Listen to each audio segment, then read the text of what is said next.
Hello everybody, this is Purge, and I'm bringing you guys a very fast changelog coming through. 6.76 just came out recently.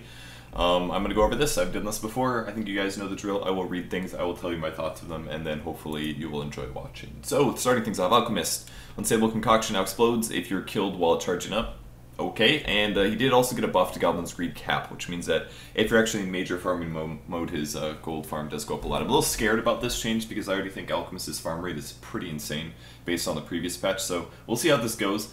Keep in mind, Alchemist isn't as strong of a hero with a lot of farm as a hero like Anti-Mage, but his farm rate is sick. It's absolutely sick. Now, Chilling Touch, attack count is increased, so this skill is slightly better than it was before. I think there is going to be a point where people start skilling Chilling Touch. I think the main reason people don't is because AA has HP problems, and especially when he's played as a support, which is the most popular way to play him right now, he is going to have more needs of getting stat levels than skill points, and always will be behind on HP usually, so it's usually important for him to not grab Chilling Touch. But I think Chilling Touch actually can see some play. You can use it to clear creep waves. It's very mana expensive, but I'm kind of hypothesizing item builds like Tread's Vitality Booster with a bottle, maybe something like that, just for a lot of survivability, and then you can start skilling Chilling Touch and all the other stuff. I think that's how I would like to see Ancient Apparition played myself, and then maybe grab like a Yule Scepter if you really want to for mana. But I think too many A's grab mana first, they need HP. Arc Warden, I am not going to talk about this, I haven't played the hero yet. Bane Elemental, cooldown decrease from 12 to 10 for Enfeeble. Pretty cool, Enfeeble's getting better and better. He now can wake himself up from Nightmare with a sub-ability, which is really cool. So now you can actually Nightmare yourself to dodge spells, and then wake yourself afterwards, which is really sweet. There is a very small period of time where you can dodge spells with Nightmare.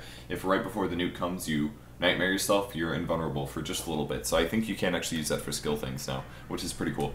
Batrider's strength gain is decreased. It was a little too strong. Batrider's a huge pick right now, and that's partially because of it, because his strength gain was buffed by so much. Centaur has some slight changes. His strength growth is increased, so his base strength growth is increased by a lot. I think this is probably the highest in the game now, I would guess, but I don't know for sure. I'd have to check. His ulti is now replaced with a new skill called Stampede, so it grants you and all your allied player units on the map max movement speed and 0 unit collision for a short duration. So this is like phase boots plus haste.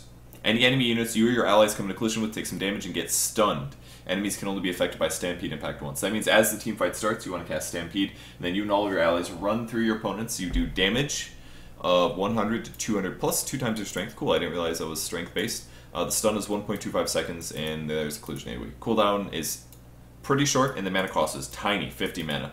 This is pretty cool because it is going to allow him to not only just give a little bit more team contribution, but also position better. What's the duration again? 3, 4, 5 seconds. So you can actually initiate with this with max movement speed. I don't know if this is going to work on a Centaur itself, like if he Helm of the Dominator's creeps. I wonder if it's similar to Lycan ulti, but it's pretty cool. I like this a lot. Max movement speed, you can use it for escaping. It's like an Uber drum. You could pop a drum of endurance, and then everybody runs away, or runs away if they're scared, or runs aggressively if they need to. If a support here is being dove on by a hard carry, all of a sudden you walk into the guy and he gets stunned. It sounds like a really cool ability. I love this remake. Really cool stuff. Though I think Centaur could possibly see some play before this ulti remake, I'm still happy with it. It's pretty sweet. Chen, Hand of God. Cooldown has shifted, so it's increased as a nerf to Hand of God. Penitence damage has been amplified slightly to match the slow value. So very, very slight nerf to Penitence, which won't affect very much because almost nobody gets a Chen to a level where Penitence is useful. And Hand of God is now nerfed at level 6, so Chen getting some more slight nerfs, which I think is probably fine. Clockwork's Hookshot now pulls Clockwork to allies instead of getting blocked by them, so if you accidentally hook an ally, you'll go to them instead of breaking the chain and just failing your ulti completely. And Aghanim Scepter cooldown has been decreased by 3 seconds. Cool stuff. Crystal Maiden Brilliant Sword now twice the effect on Crystal Maiden. This is really cool. I think we'll maybe see CMs pick up for at least one level of the aura, because now it gives yourself 1 mana per second, which is a massive amount.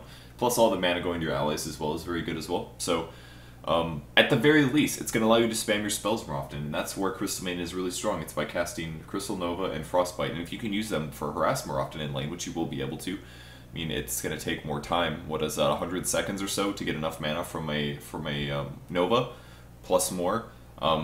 But that's not bad. At every 100 seconds, that's a minute and 40 seconds. Could be worse. Could be worse. And that's all from Brilliant. So if you get 2 levels, bam, you get a free nuke every, what, 50 seconds instead or something like that? That's pretty awesome. Darkseer's been nerfed again. Vacuum cooldown increased, so it's the nerf to vacuum cooldown. I think this is deserved. I don't think this is necessarily going to make Darkseer stop being a top pick or ban. I think he's going to have to receive a nerf to his ulti, maybe, before things get really serious. His ulti is, I think, still a little too good, because it seems like when you vacuum onto Wall of Replica, the heroes go down by a huge percentage of HP, at least in the mid game. Even like the mid game, you can drop half of their HP with an ulti combo, it feels like. It's very scary. And vacuum's always going to be good no matter what you do with it, I think. So that will be like that. Doom duration increased. That is fine. True Shot Aura Drow Ranger got some moderate changes. It's now global, or it gives you and your allied ranged units a portion of your agility as bonus damage. So it's going to be still probably about the same numbers for Drow Ranger. It was previously based on your base damage. I bet it, I'm going to guess, I looked at something on Reddit that had the numbers and statistics, and it looked like Drow Ranger is now, well, I'll go over marksmanship first, and then I'll talk about that. Passively, this is her ulti adjustment. It passively provides bonus agility, that's the same. If there's no nearby enemy heroes, your focus improves and the bonus agility is doubled. So that means when you're farming, your agility doubled. Huge buff. Difference is that they did just remove the agility, major agility buff for level 3. It was previously, I think, like 15, 30, 60. So now your agility bonus is better at 6. And the agility bonus at level 3 is lower when you're by heroes, higher when you're away from heroes. Now keep in mind, the AoE is 375, and Drow Ranger's attack range is a little over 600, like 625 I think. So that means if you're attacking any enemy hero from range, max range, you're still going to get that double agility, and 80 agility is freaking insane. That's like, keep in mind, a butterfly, 30 agility. So yeah, 80 bonus agility for marksmanship if you're away from allies, or enemies, enemy heroes. Really cool, and it does increase her farm rate and her last hitting power. So all around cool, and the coolest thing about this is that since it increases her farm rate and her last hitting power, it's going to help her, despite being a ranged hero, actually catch up to some of the other flash farming heroes. I mean, even Medusa has better farm as a ranged hero because she actually does have AoE with split shot. Not that she's in Dota 2 yet, but I like this change. I think it's very cool. Anyways, the True Shot Aura, the reason it's not OP because it's global is because the average ranged hero is not going to have high agility. And most importantly, this is going to apply, I mean, think of how many agility ranged heroes there are. There's not that many, or, well, you know what we'd have to look at is heroes that have really high agility gain. This would be actually good for a hero like Queen of Pain. Queen of Pain has relatively high agility. So for example, it's still not going to be that massive though, because if I think about a Queen of Pain in the mid game, she's going to have maybe 60 agility max, and if we do the math on that, 26% of 60 is probably only about 15 damage. But this is global, and Drow Rangers do usually max with the True Shot Aura semi-early, and they may be more encouraged to do so now. So I kind of like it. It's kind of interesting. It's an interesting change to the hero. I would actually love to see something like Vengeful Spirit with Drow Ranger, something that was done in the past, but Venge is an agility hero, so I assume she has pretty good agility gain. So Venge could actually get some decent damage out of it. You could do something like Queen of Pain mid, Vengeful Spirit supporting Drow Ranger. You could have a long lane Windrunner for bonus damage to her, and then maybe like an Enigma or something. A lot of ranged heroes, it's all ranged heroes, but not the end of the world to have all ranged heroes, but that's something you could do just for fun. Think about it. Kind of cool. So try to get, if you do end up playing with Drow Rangers, try to at least hopefully have ranged heroes preferably. Which I guess you should have been doing before, but now you can do it globally, which is cool. So better laning for everybody. Not a lot of damage at level 1. 14% of your base agility is pretty shit. So, alright, that is Drow Ranger. Gyrocopter, homing missile distance required for max damage is reduced, so that means that you are more likely to do more damage with your missile. At all ranges, I believe, because I assume it scales as a percentage basis. Homing mail, the stun duration is increased, or scaled, sorry, it's rescaled. So it does less stun duration at early levels and more stun duration at later levels. So at level 3, it's stun duration is up. This means it's going to actually encourage you to put skill points in the level, which some players in the past have only done 1. Just because the stun duration is already up there. Rocket Barrage damage is also increased by 11 to 23, so the scaling is slightly better for Rocket Barrage. I don't know if this is going to make Gyrocopter playable yet, but it's kind of nice little buffs. Ice Path has been, or Jakiro's been nerfed. Ice Path creation delay has increased, so it's more delayed to cast a spell, which is good. Makes it harder to land. And the mana cost is buffed up, or nerfed actually, which also completely deserved nerfs. I think the buffs to Jakiro were a little too high. Crobolus base ghost count increased from 410-18 to 412-21. This means that Crobolus is better late game, mid to late game with ghost counts. She'll have more damage, better at pushing towers. I don't think this is going to make her see play. I actually kind of wish there was an early base buff to Crobolus, because that would allow for, she would be stronger early mid. That's really where she has trouble. I mean, if you buff her ghost count late game, that means that you're saying, okay, I want to make her better late against hard carries, which is an area where she currently struggles, but I don't think a 3 ghost count increase is really going to make the difference, because her strength as a hero is really mid-game. It's not really... She's okay early if she tanks up, but it's really about the mid-game tower pushing with your allies. Late game, okay, maybe she'll be better at winning late game fights against a hero like Anti-Mage, but Anti-Mage is always going to beat a crop late game, usually. Kunkka's Tidebringer level 4 AoE has increased. Lena's Laguna Blade cooldown is rescaled. It's even lower now, down to 70 seconds. 70 seconds, that's insane. Very, very good at level 1 now. It used to be like 120 or something ridiculous. Now it's much lower. Lion Mana Drake break threshold range has increased. So Mana Drain's slightly better. Mana Drain's getting buffed so much. Finger of Death cooldown is rescaled. Keep in mind Lena's ulti cooldown is by far shorter than Finger of Death. It's not even close. But Lion does have multiple disables, so kind of makes sense. Finger of Death cast range has increased. This is the base cast range. That's insane. Lena's Laguna Blade with an Aghanims is 900 range. And now Lion's is 900 base, which is pretty interesting. Lion is getting quite a few buffs right now. Would be kind of fun to see him again as a support, but we'll see. Now Lunar Blessing bonus damage increase. So it scales better late. It's better late, still better at level 1, but this is going to encourage people to actually max out the skill a little bit earlier. And make the hero slightly better from an ally. This is pretty insane though. 38 damage to everybody in your team is. That's really good. There's another hero you can match with Drow entry, even though you don't want 2 carries. Magnetar Shockwave distance increased. Pretty huge buff there. That's a big range to increase. Shockwave cooldown is decreased, so Shockwave better. The cast range is increased to match its travel distance. Cast range increased to match its travel. Okay, I think this means that you can actually cast based on how far it goes. Like before, it's kind of like Keeper the Lights Illuminate. You'd have to cast it pretty close to your hero and then kind of aim it based on that if you wanted a really long range shot. Now you can actually cast, you can click on the ground based on where you want it to go at max distance, so that's kind of cool. Skewer AoE has increased. I like that. Skewer was a little hard to land before. The range has also increased by a shitload. Wow. That's huge. And it only considers heroes as a valid target for dragging consideration with its unit cap. That's cool. So I guess that means you can possibly skewer unlimited amounts of creeps. I'm guessing is what that means. I might be wrong in that. So that means if you are dragging 1,000 creeps and then you finally find 4 heroes, then you can bring them all with you. Because there's only a cap, count those for the cap. I think that's what that means. So Skewer is better, Shockwave is better, which is 2 skills that make Magnetar better in the mid game. Meepo, poof cooldown decreased. So Meepo is getting buffed, and now cool buff here. Divided We Stand Aghanim Scepter upgrade now also gives clones 100% stat sharing. This is a big deal because previously before, I believe Meepo was only his illusions, his duplicates of his primary hero were getting only 33% of the stats that his primary hero were getting. So for example, if we talk about a Meepo getting a heart is a terrible item for Meepo to get because the 300 HP that you get on the primary Meepo only applies to the primary Meepo.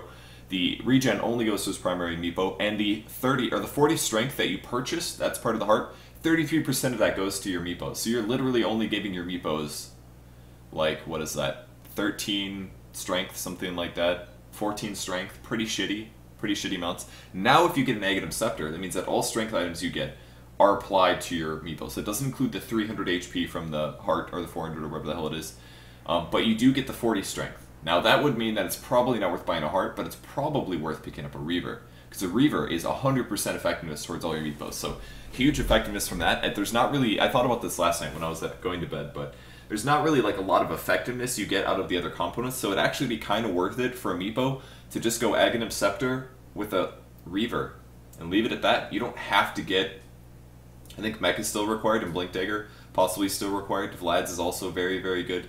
But, you could just buy a Reaver and leave it at that. You could also get an Eagle Song, 25 agility to all of your Meepos. It's probably not as good as a Reaver, but the attack speed improve. I think it's still going to be maybe an AC. I don't know. It opens up build possibilities. I think that's the coolest thing about it. You could just rush Aghanim's Blink and opt for a lot of poof damage. You could go the more support build and go mech with AC and Vlad's and have all these auras with pipe or whatever, but I do like the fact that this is applied because it is going to make the Aghanim Scepter upgrade possible and more likely to be played. Maybe I'll try it out. Meepo kind of a hard hero to play in pubs though.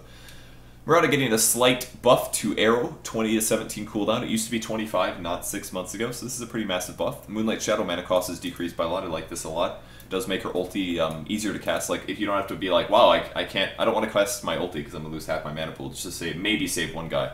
so it'll allow for this spell to be cast more. Morphling gets a buff, cast animation time improved. I think this is actually needed. I think he actually got nerfed a little too hard. His base damage was reduced, 50% increase on mana cost, and all of his animation times went up. And his animation time felt a little slow for Adaptive Strike, so I think this is okay to see this buff on Morphling. Morphling is barely touched right now. Naga Siren gets a nerf. Riptide cooldown rescaled from 10 to 19, 16, 13, 10. This means that Riptide is worse early game, but it's not that big of a nerf because almost every Naga Siren is going to max out Riptide by level 7, so the cooldown will still be back down there. But you won't be able to just like dominate, harass with Riptide at level 1 or level 2 anymore. Necrolite Heartstopper aura damage is increased, so Necrolite gets more buffs, 1.5% of max HP at level 4. Just do the math for a second, guys. If you're in a 10-second team fight, 15% of every enemy creep in unit's HP and hero is gone. 10%. That's insane. Or 15%, sorry, in 10 seconds. That's a lot. And most team fights are relatively fast, so if you do the math out there, if somebody has 2,000 HP, you're talking about 300 damage being done just by standing next to them. It's pretty cool. If they have 1,000 HP, it's only 150, but that's still something. It's pretty cool. It's not something that you really think about while the fight's happening, but it is a big deal. Nubian Assassin, Vendetta damage increase. Nurb gets another buff. Very, very slight buff. Not a whole lot of damage. 25 damage across the board. Nurb actually getting kind of scary in my opinion. I think he is starting to become a pain in the butt to play against. Weaver gets a base damage increase by 4. I think this is cool. This is very good because it does double your damage basically whenever you do a Geminate attack. So think of an extra 8 damage every time you harass basically, which is cool. Obsidian Destroyer base movement speed is increased by 10. Pretty big buff there. Not the biggest deal in the world, but considering he doesn't have the best chase opportunities, even after you banish somebody, they're going to run away. And I like the movement speed buff. Plus, he is a little bit of a glass cannon because he's a little too squishy. Ogre Magi, multicast now increases cast range of Ignite by 150 per level. I think this is pretty cool. So this is going to make Ignite a little bit better in terms of range. Omni Knight Purification cooldown decrease, movement speed increase. Okay, that's fine. Phantom Lancer Collision Side decrease from 24 to 8. Wow, so that means that it's going to be easier for your illusions to surround somebody. Well, here's the negative though. If your collision size decreases, that means it's harder to block your opponents, but it's easier for a mass of your unit to surround somebody, which I think is on average going to be a buff to the hero because usually you have like 8 lances, and you're like, I want to kill this guy, and then you right-click, and then your lances or your phantoms kind of like start surrounding it, and then they have to run from in front of the guy to all the way around him. So if the collision side is smaller, that means there's more surface area right next to the guy from where you're standing to hit him. So that means it should be, and the collision size, I don't know if that is a hard number, I don't know exactly how the numbers work, but if it's 8 to 24, that means 3 Phantom Lancers can fit within the space that a previous Phantom Lancer did not. So that's a big implementation. If a mass of Phantom Lancers goes to right-click a guy, they will be doing their damage faster. It's not going to take as much time to surround the guy, or at least get more surface area for Phantoms. I might be wrong on that one, but that's just kind of my theory crafting here. Phoenix has been changed a bit. Fire Spirit's duration. I unfortunately can't really comment on Phoenix very much because I haven't played him since they reworked him, but I think they changed Sunray again back to the way it was before. At the patch before, Icarus Dive is changed now. It does damage over time. It's kind of like the way it was before as well, except it does damage per second and some slow. So there's slow done by Icarus Dive. It still does not stop the disarm. Sunray is no longer channeling. You can control before with this direction as well as use of Drift Sub ability. And Sunray heals allies. So kind of weird. It no longer slows, costs HP per second. Base damage has changed. I think it's back to the way it was before. That looks a lot like the way it was before. Fire Spirits can be cast while using Sunray. That's really cool. You couldn't do that before a long time ago with Phoenix. I have a couple of Phoenix gameplays from Dota 1 that were really good, but he's kind of an overpowered hero, so it made sense. You just like solo him mid, and he would be a strength hero, so he had tons of HP, and then he had his ulti and his dive, and there were so many ways for him to not die, and he was so easy to gank with. You could just do like a guaranteed 600 nuke damage on anybody under tower. And whether or not they had creeps there, it was way too easy to get kills with them. Puck's base damage is increased by 5. This is going to make him a better soloer. That's very good. That's the main reason that people don't play Puck right now. They don't draft him on high levels because his base damage isn't high enough to really allow him to do fast bottle. So this is a big difference. 5 damage. It may not seem like it at low levels, but I can promise you guys, at very, very tip-top high levels of laning, it's a huge impact in the laning stage. 5 damage nerf or buff is big. Puck should be able to get better last hits, which means more experience for him. He should be able to outlane his opponents a little bit more. And especially with heroes like TA beat in the scene right now, you need every bit of damage you can get to try to last hit them. Pugna, life drain break threshold range is increased, so you can life drain longer if you have vision. Netherward AoE has increased to a stable 1600, so Netherward is better at 1 level. Pretty cool. Razor Eye of the Storm's strike interval has been increased, so it's better now. I still don't think this is going to make the difference. I don't think Razor's still going to... I don't think he's going to see play still. Rubik's Fade Bolt damage has been nerfed by 20 at max level. I think this is great. Fade Bolt is really good, one of the best spells in the game, I think. The bounce radius has been decreased since the last patch, so I think this is overall a very good thing to reduce his effectiveness. Silencer has been moderately changed, Global Silence cooldown decreased, so Global Silence is better. The duration has been increased, 4, 5, 6 instead of 3, 4.5. Base damage, base intelligence increased by 6, base damage reduced by 6. That's cool. So, oops, what did I do? Oh, I must have oops. I think we're still good. Yeah, we're still good. So the base, his net damage is the same at level 1. It's not changed at all. His base damage is reduced by 6, his base int is increased by 6. The only thing that this adjusts is how much damage his glaives do. So that means his glaives will now do more damage, which is actually a net buff, so he's basically slightly buffing the hero. If the glaives I think are no different in terms of their damage, so that means if glaives do 30%, that means he gets an extra 2 pure damage at level 1, basically. Curse of the Silent duration rescaled to 6 permanent. The HP drain rescaled, so the HP drain is a little better late game, and the mana drain rescaled to be worse at level 1, but better at level 4. So it's basically encouraging you to actually level up Curse of the Silent. Something I never do when I play Silencer, but there are going to be reasons to do this now, and we'll go over that in a second. The Insteel from Last Word has been moved back to Glaives of Wisdom. This is like the 4th time it's been moved back and forth. That means to get the Insteel, you have to have a skill point in Glaives of Wisdom. Very important. Also, it now steals Intelligence from outside the AoE Silencer gets a kill, which is really cool. Because before, Curse of the Silent obviously could do damage over time, or sometimes you would throw an orb and then walk away, and you'd be outside the XP range and you'd lose the Insteel, which is very frustrating. The AoE has increased from 850 to the standard 900 AoE range. I didn't know that existed before. That was probably based on the aura, maybe. I'm not sure. And Last Word is now replaced. That was the previous aura that if somebody casts a spell, they would be silenced for a couple seconds. That skill was anti-fun, I dare say, and it was just not fun to play against, and it was annoying. I think is the best way to describe it. Very annoying aura. It's now chased with an exchange with an active ability. I saw this a couple days ago, and I was really excited about it. It looks cool. Targets an enemy unit placed in a debuff. When the debuff is active, this is very confusing, so listen carefully. When the debuff is active, casting a spell causes the target to become silenced and take damage. So if I put the debuff on somebody, if they cast a spell, they take damage and they get silenced.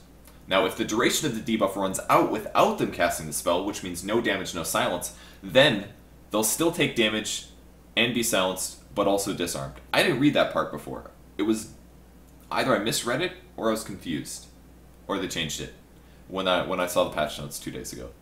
They'll still take damage and be silenced, but also disarmed. So what this does is it gives Silencer a nuke, and that is a huge deal. Previously, before, as a Silencer, it was like, I have to play him hard carry bust. That was the only way to play him. So now he has a nuke that can do damage. That's so cool. But most importantly, if your opponents don't cast a spell, they get disarmed. The disarm duration is 3 to 6 seconds, as is the silence. It depends on what the level is. This also gives him feasibility against a hard carry that does right clicks. You can cast Last Word. Is it called Last Word now? Yeah, it's still called Last Word. You cast it on a hard carry like a Drow Ranger. If she doesn't cast Silence, she gets disarmed after 6 seconds. And silenced and takes the damage.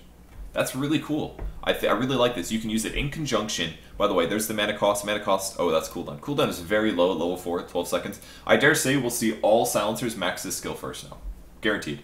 Silencers will max this skill first at all points in the game. They might do some Curse of the Silent harass, but I'd be a little surprised. But I think we'll see Silencers now grab 1 Glaives, max Last Word with 1 Curse of the Silent, and then max Curse of the Silent as a support Silencer. That's what I expect to see. He did recently get a strength buff as well, so I think as a whole, support Silencer is going to be feasible now. He still doesn't have disables, but he has utility, and he has a damage nuke. All things that previously he didn't have. He was limited to Curse of the Silent or Last Word, and it really wasn't very good. So I'm really excited about this. I think this is a really cool buff to the hero. And not to mention, Last Word didn't even stack with his ulti, so you pop your ulti and they can't cast a spell for 5 seconds, and then you're like, well, I put 4 skill points in the Last Word, and this is doing nothing during the most crucial point of the team fight. because they stack too hard. So I think this is awesome. Really great buff to Silencer. I think this is just made. We'll see him played at least on a pub level more often, and it gives some cool. I don't know, gives you something to do rather than just right clicking and casting Curse and Stun. You have basic vision over the last word target while the initial buff's done. Cool. I love this. I think it's really cool. Alright, Sniper has some modifications as well. His Assassinate cast range has increased. Headshot procs cannot be evaded. Cool. Headshot chance from 25-30, 35-40 to 40. That means at all levels, the headshot chance is the same. I think this is a big impact. And the headshot damage is rescaled. Okay, they actually adjusted it since when I last looked at it. The headshot damage when I looked at it was 0 at level 1, but now it's at 15. So the damage is going to be increased to 15, 40, 65, 90. That means that at level 1 headshot, it doesn't do as much damage as it did previously, but it's got the maximum proc to hit, 40 seconds. Most importantly, the mini stun is now a massive duration. Previously, look at this. This was a mini stun at level 1. 0.01. That is a non-usable mini stun. The only thing that's good for is if anybody's casting a channeling, and very few heroes have channeling spells early on in the game. So essentially, headshot was a pretty crappy skill at level 1. It only really got useful at level 3 when the stun duration was up. So that kind of required you to put 3 skill points into a skill just to get some disable and survivability. And now it's max duration. The duration is max level 1. I think this is a big impact. This is going to make a big impact in his laning, because now when you harass people, they're going to get mini stun for 0.2 seconds and you'll be able to continuously harass them and get more hits in. If they're mini stun for 0.2 seconds, it will make a difference, and it's going to mess people up while they're trying to cast spells. So that's all the headshot buffs. I think that's a massive buff to headshot. I would love to see... God, the scaling is insanely good. I would probably put 2 levels of points into headshot to get the damage up to 40 instead of 15. That's probably what I would do. Put 2 levels into headshot, and then probably max out shrapnel, because shrapnel got buffed as well. Shrapnel provides vision in the target area. The cast range increase is huge now, 1800 cast range. That's insane. So maybe I would do like 1 headshot at level 1, and maybe shrapnel 2, 3, get a take aim, get another shrapnel, max shrapnel first. Shrapnel still kind of sucks though, so it's kind of hard to say, but I think either way, you can kind of do 2 builds. I think you can do some headshot with a lot of take aims. You can harass the crap out of your opponent. The headshot stun duration is seriously a big deal. So hypothetically, with take aim and headshot, you can harass much better in lane. Though shrapnel is still good for pushing. I don't know. There's 2 builds basically. You either get the shrapnel out or you get lots of headshot stuff. So I think we can see either.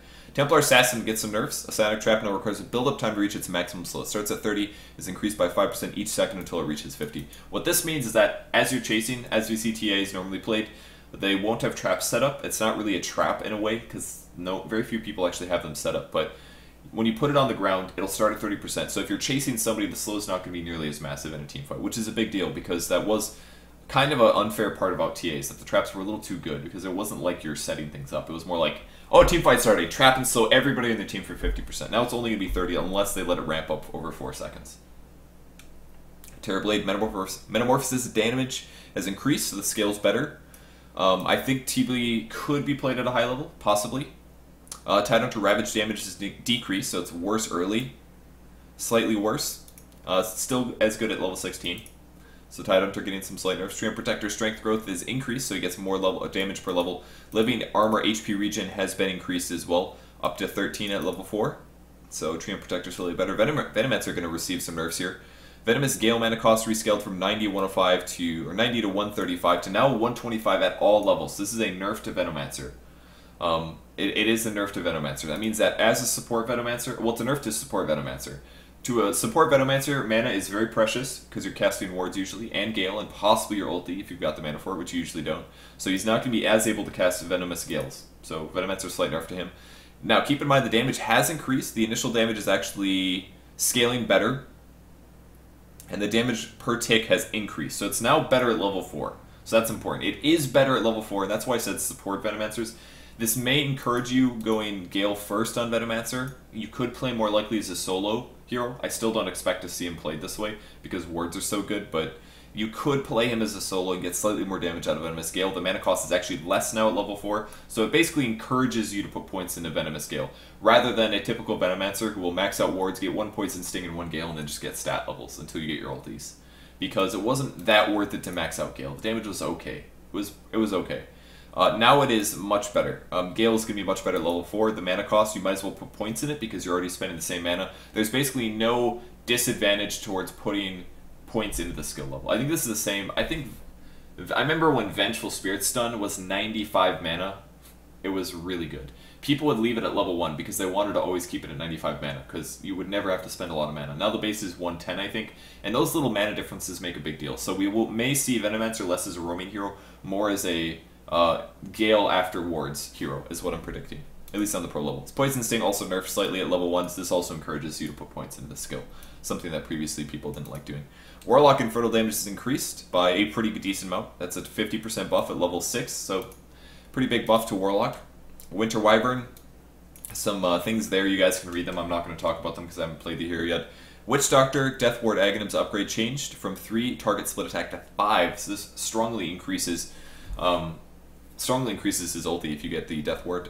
The multi-attack AoE bounce is also increased, so the AoE is larger, and the cooldown has decreased by 10 seconds at all levels. So Death Ward's slightly better for Witch Doctor, slight Witch Doctor buffs. This could make him see more play, you never know. Especially with the Shadow Amulet, there's possibilities of making this work. I haven't actually played Witch Doctor since the Shadow Amulet buff, but even still I always feel like I can get decent Death Wards off, but Witch Doctors probably should stay at the outside of the fights usually. Zeus's Thunder God's Wrath damage has increased, so another buff to Zeus's ulti. And same thing with his Aghanim Scepter. It's up to 640 at level 3, or level 16, which is insane. Items, price decrease for boots by 50 gold. The movement speed is also nerfed by 5, and all boots except for boots of travel have been nerfed by 5 movement speed to make up for the fact that it costs less. It overall makes everyone slightly slower, but I don't look too much into this, guys. It's a very, very small movement speed nerf. Most importantly, the important thing is that boots of speed are cheaper, and this is, I think, an overall buff for support heroes. Heroes like hard carries are not going to have any trouble affording boots. Support heroes will, so I think this is a slight buff to any team that is behind.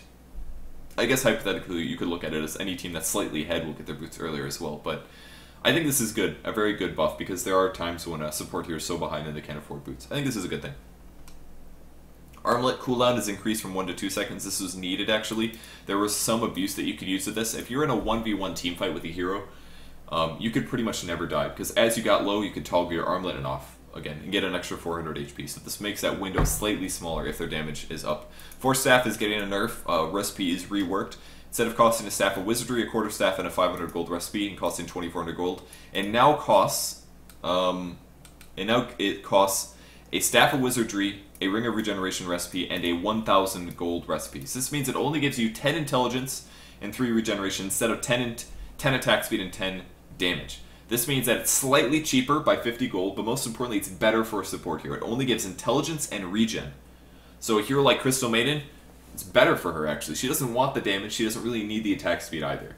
The regen is pretty good, but as a whole, it's worse. It's a worse item. This is a moderate nerf for the item. It's not as good for heroes like hard carries. It's not as good for Windrunner. Windrunner gets 10 less damage out of it and 10 less attack speed. It's not as good on heroes like Nature's Prophet. It is now being focused towards more of a full support item, which is a good thing. There will be players that are less likely to get it. If you grab the item and you're not an int hero, you're getting very, very little out of this item now. It's less good on Tiny. There's plenty of examples.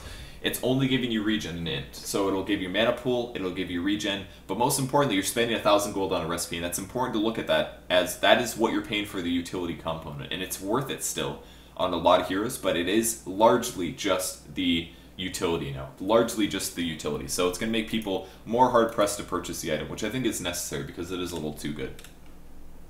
Null Talisman recipe cost decreased, so Null Talismans are now better. That is the one of the basic stat items that is purchased the least in the game. It's going to make Dagon cheaper by 10 gold. Woo! Rod of Atos cast range has increased from 800 to 1200. The slow increase is from 50 to 60%. I like the cast range increase. That's pretty cool. You can initiate with it a little easier.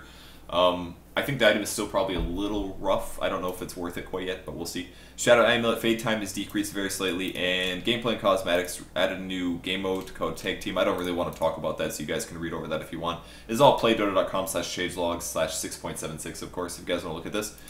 Caster unit vision from various miscellaneous abilities. We'll not look over that. It's not really that important. And some bugs.